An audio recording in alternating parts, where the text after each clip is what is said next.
안녕하세요.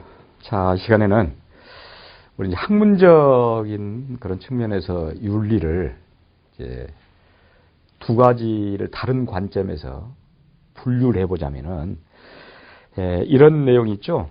절대론적 윤리설이냐, 상대론적 윤리설이냐, 이런 말이 있습니다.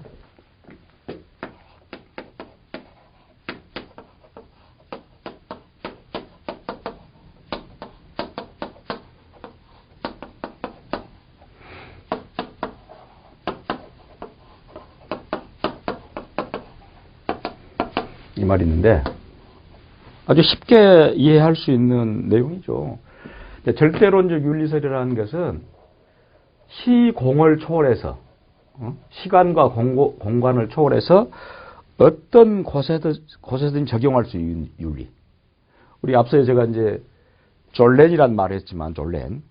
인간은 마땅히 이러이러해야 된다. 예를 들어서 우리 문명화된 사회에서 우리 인간들의 삶을 보면은 절대론적으로 꼭 지켜야 될 내용들, 이런 것들이 있잖아요. 우리가 말한 근친혼, 근친혼.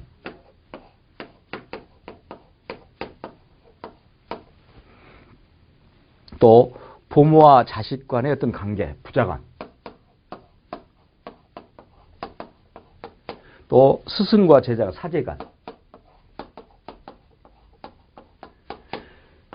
꼭 지켜야 될 것이 있죠. 이것은 뭐 어느 사회나 다 적용되잖아요.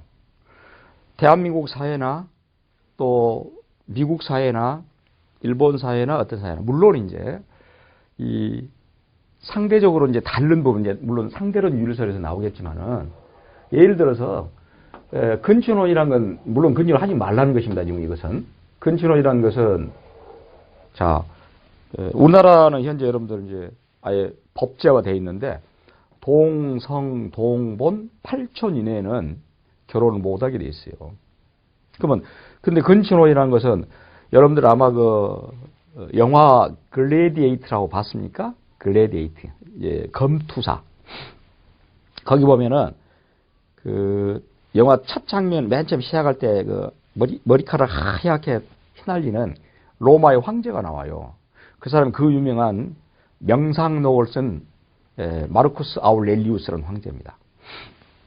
그 아들이 그 영화에서는 그렇게 나옵니다. 그 아들이 자기 아버지 마르쿠스 아울렐리우스를 죽인 걸로 나오죠. 그 마르쿠스 아울렐리우스의 그 아주 아낀 그런 장수가 바로 막시무스고, 그런데 이 아들이 자기 아버지를 죽이고, 결국 또 자기 아버지를 죽이고 자기 누나를 사랑해가지고 또 자기 누나하고 이렇게 결혼을 해서 자기 누나에게 아이를 낳게 해달라라는 것이 나옵니다.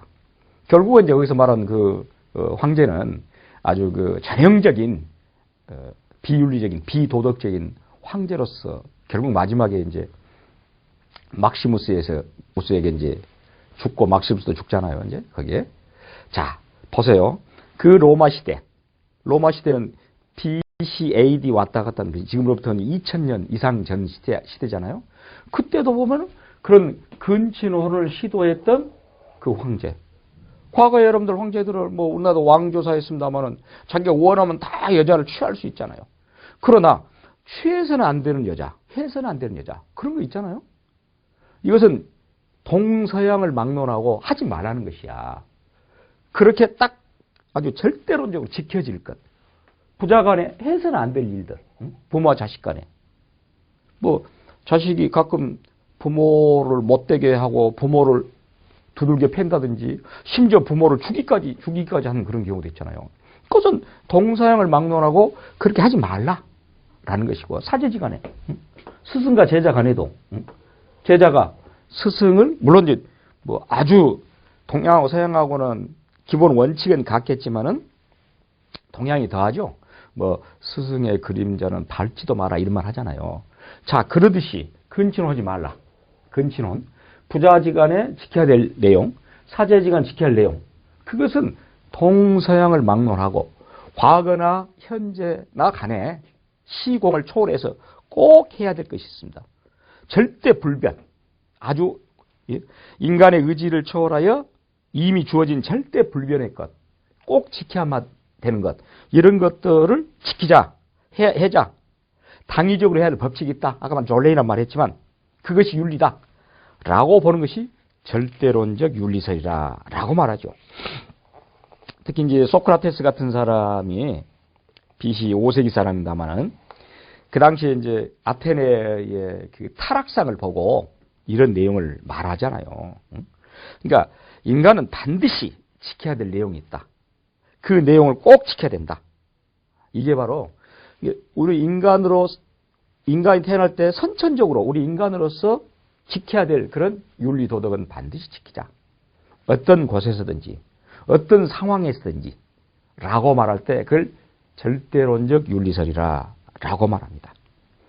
그런데 과연 우리 대한민국은 이런 맥락에서 절대론적 윤리설이 잘 지켜지고 있냐? 저는 아니라고 봅니다.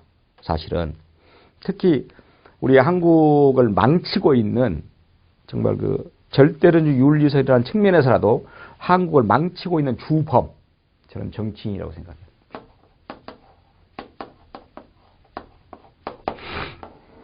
이 정치인들이 그런 기본적인 룰을 지키지 않으니까. 그리고 정치인들은 일단 우리 인간들이 가장 그네들이 표출되잖아요. 가장 잘 나타나잖아. 뭐 언론이랄지 뭐 여러 가지 TV나 라디오나 신문에서랄지. 근데 그들이 하는 행태들을 보면은 정말 우리 인간이 지켜야 될 기본적인 것들, 우리 보통 사람들은 다 지키고 있는 것들, 그네들은 안 지키잖아요.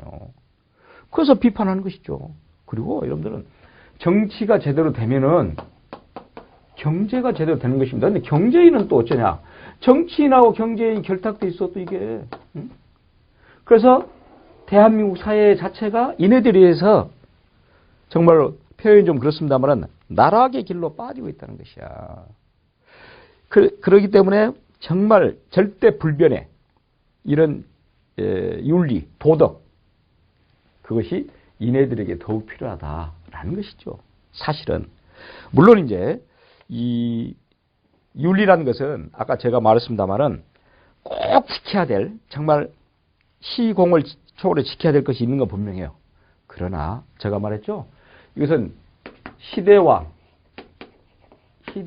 상황 또는 공간에 따라 변하다.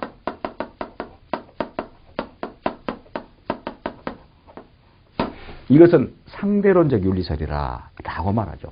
그러니까 우리나라에서의 윤리 도덕은 미국에서는 윤리 도덕이 아닐 수 있다. 예를 들어 볼까요? 우리는 어린아이들이 귀여우면 머리를 쓰다듬어 주잖아요. 이렇게. 그러면 또 쓰다듬을 받은 그 아이도 즐거워합니다. 또 그렇게 이뻐하는 것 자체를. 그런데 동남아시아랄지는 티베트 쪽이랄지 동남아시아 쪽으로 갔을 때 그쪽에서는 이렇게 머리를 쓰다듬으면 굉장히 싫어하고 해서는 안 된다고 그러죠. 왜냐하면 그게 머리를 쓰다듬으면 어떻게 생각하냐? 영혼을 훔쳐갔다. 저 사람이 머리를 쓰다듬어서 영혼을 훔쳐갔다. 라고 그네들끼리 갖고 있는 관습 윤리가 있어요. 그럼 해서는 안 되겠죠. 이게 차이점입니다. 이게.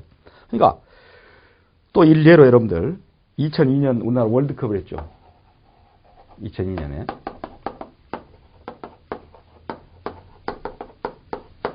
어떤 일이 있었냐면 이때 프랑스의 유명한 여배우입니다만은 그 유명한 여배우가 한국 사람들이 지속적으로 개고기를 먹는다면 월드컵을 보이콧하겠다.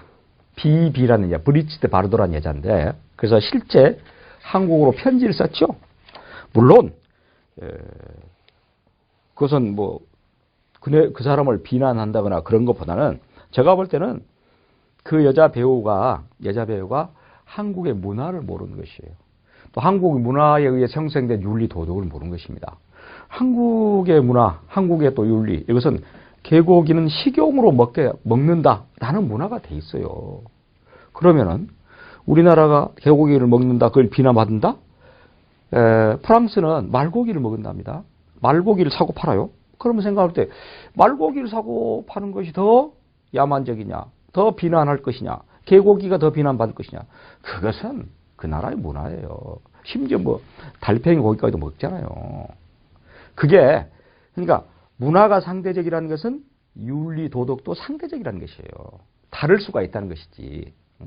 제가 아까 뭐 근친혼 이야기를 했습니다만은 한때 일본은 지금은 안 그렇다마는 상대론 윤리적 입장에서 보면은 형사 취수제도가 있어요.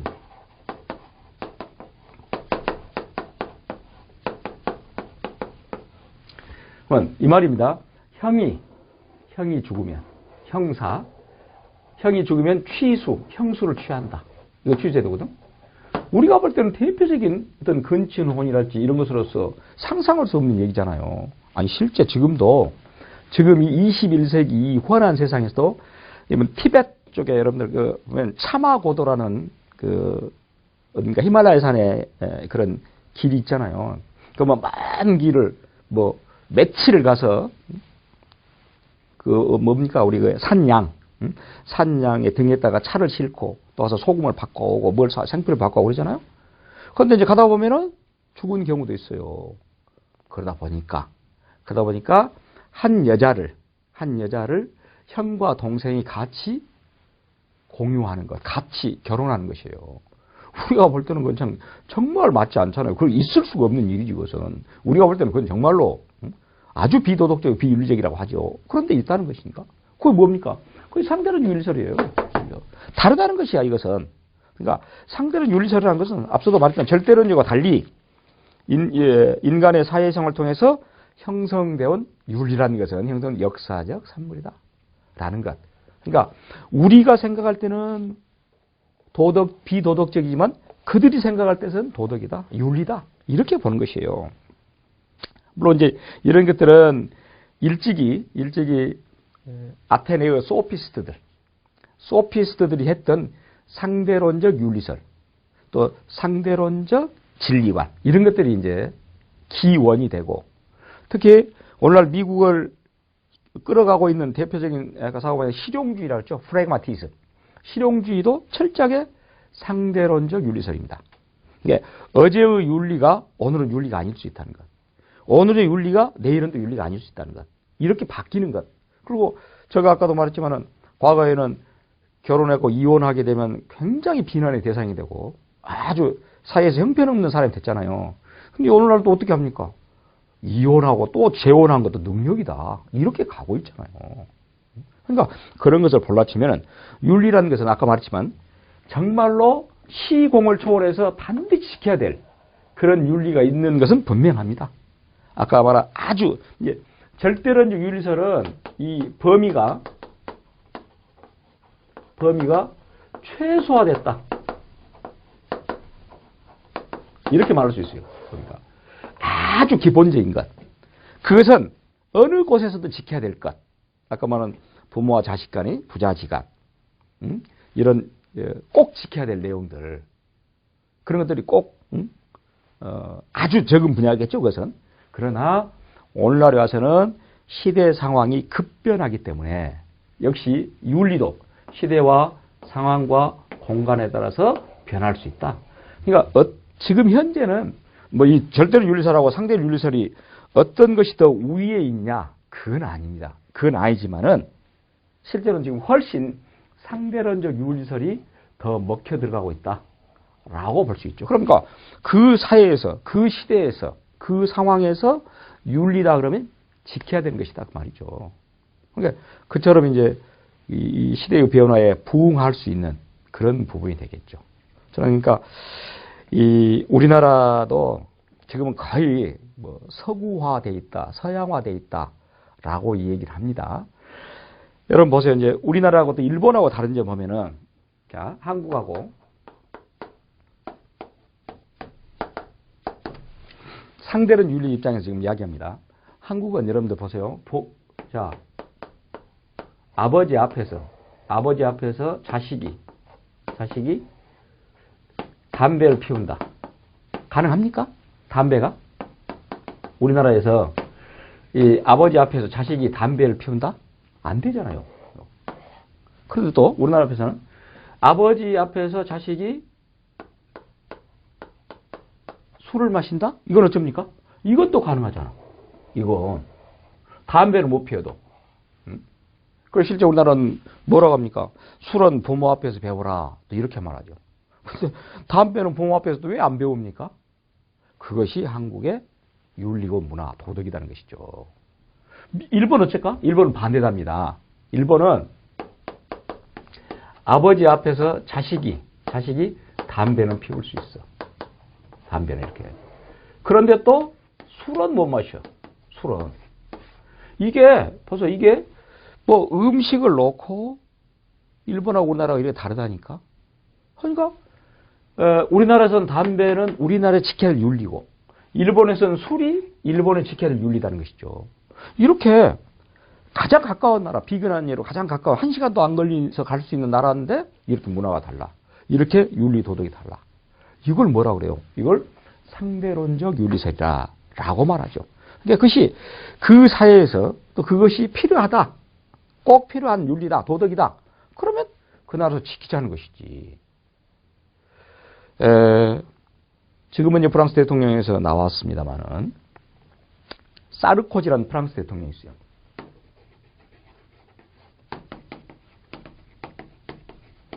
지금 현재 프랑스 대통령의 바로 앞선 대통령이었습니다. 사르코지가. 자, 이 사람은 어떤 내용이 있었냐? 이 사람은 결혼하기 전에 굉장히 자기 아내하고 좀 불편했습니다. 아내하고. 그래서 그런데도 불구하고 이제 대통령이 당선됐어요. 대통령이 당선되자마자 아내하고 이혼을 했습니다. 아내하고 이혼을 했는데 그걸 우리가 생각할 때는 정말 우리나라 대통령이 만약 그랬다. 그러면 어떡합니까? 아마 한국적인 상황에서는 한국적인 윤리란 상황에서는 굉장히 비난했을 겁니다. 우리나라에서는. 그런데 프랑스는 그렇지 않은 것이에요. 그리고 나서 또 이혼하고 불과 얼마 되지 않아서 재혼을 합니다. 또 다른 여자하고. 우리가 생각할 때 예전에 우리 그랬잖아요.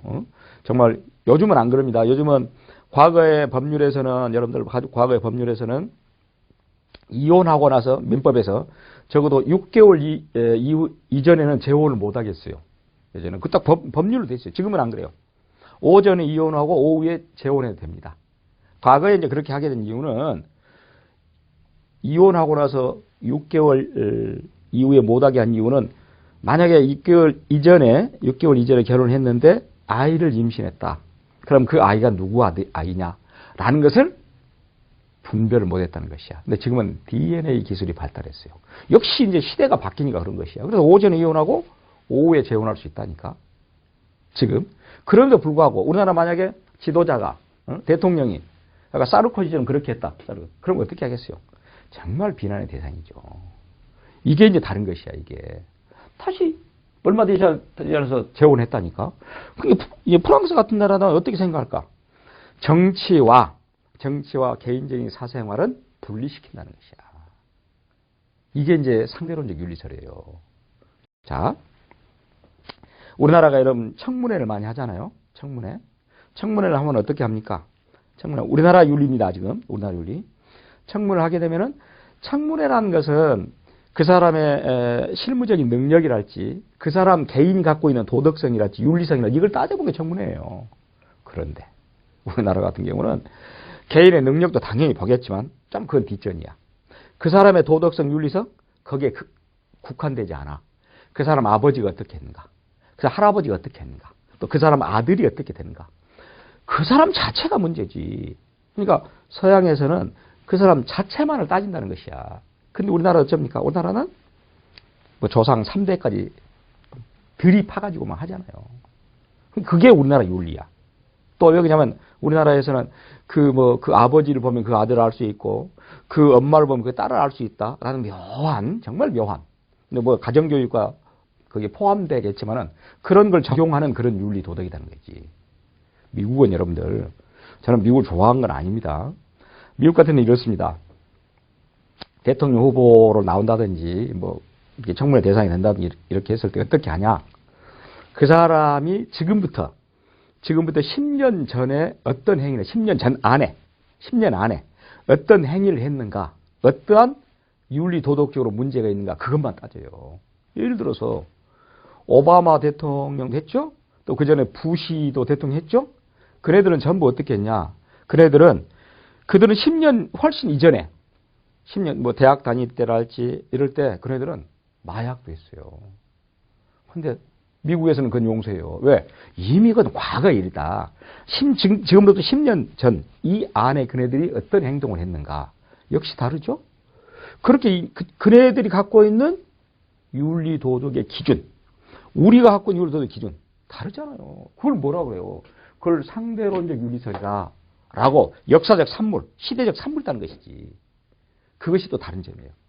그래서 우리가 잘 말할 때 이런 말이에요. 로마에 가서는 로마의 법률을 따르라. 저는 이렇게 바꿔보겠습니다. 로마에 가서는 로마의 윤리를 따르라. 이게 상대론적이라는 것이야. 그래서 물론 지금은 전 세계가 지구촌화, 글로벌화 됐기 때문에 사실은 절대론적 윤리설도 필요합니다. 이건 반드시. 그러나 상대론적 윤리설, 이게 훨씬 더 중요한 것이다 라고 말씀드릴 수 있고, 특히 한국이라는 상황에서 한국인 지켜야 될 것. 근데 그것이 외국에서 오는 그런 여러 가지 이민족들이 그걸 모른다는 것이야. 윤리 도덕을. 그럼 어떻게 되겠습니까? 사법통역사가 반드시 그런 한국에 맞는 윤리를 그네들에게 지도하고 가르치고 주입시킬, 인지시킬 그런 의무가 있다는 것이죠. 그렇게 하면 아마 제가 아까 말했지만 지금 외국인 근로자나 노동자들이 와서 한국을 제대로 인식하지 못함으로써 말미암아 벌어지는 여러 가지 비도덕적인, 비윤리적인 아니면 범죄적인 그런 것들이 없어질 것이다 라는 것이죠. 그래서 이제 우리는 이 두 가지 학설에서 절대론 윤리설과 상대론 윤리설이라는 이 두 가지 학설에서 반드시 이것은 최소한의 것으로 할까? 범위가 최소화돼서 최소한의 것, 인간으로 지켜야 될 것, 시공을 초월해서 라는 것이고, 이것은 그 시대, 그 국가, 그 상황에 맞는 반드시 거기에 맞춰져 있는 그런 부분의 윤리 도덕이 있다는 것이죠. 그래서 정리를 하자면은 우리에게 있어서는 이제 학문적으로 말할 때 인간이 태어나서 반드시 인간으로서 아까 전례적인 존재라 했죠. 반드시 지켜야 될 그런 윤리는 아주 범위가 최소화된 절대론적 윤리가 있다. 그러나 우리가 살아가면서 윤리 도덕은 바뀔 수가 있다. 과거의 윤리 도덕이었던 것이 현재는 윤리 도덕이 아닐 수가 있고, 현재 것이 미래는 또 윤리 도덕이 될 수가 있고, 또 일본에서는 그 윤리 도덕인데 한국에서는 윤리 도덕이 아닐 수가 있고, 그러면은 외국 사람들이 이렇게 빈번하게 교류하고 왔다 갔다 하고 이런 지금 지구가 국경이 거의 사라지고 지구촌화된 이런 사회에서는 상대론 윤리설이 훨씬 더 중요한 내용으로서 또 그런 것들을 잘 인지시킬 의무가 있는 사법 통역사, 그네들도 해야 될 그런 역할이다라는 것이 되겠죠. 일단 그래서 이 절대론 윤리설이냐 상대론 윤리설이냐라는 걸 가지고 살펴봤고, 또 이제 행위의 평가 기준에 따라서 또 있습니다. 목적론이냐 의무론이냐. 자, 그것은 바로 이어서 이제 목적론적 윤리설, 의무론 윤리설에서 다시 만나겠습니다. 감사합니다.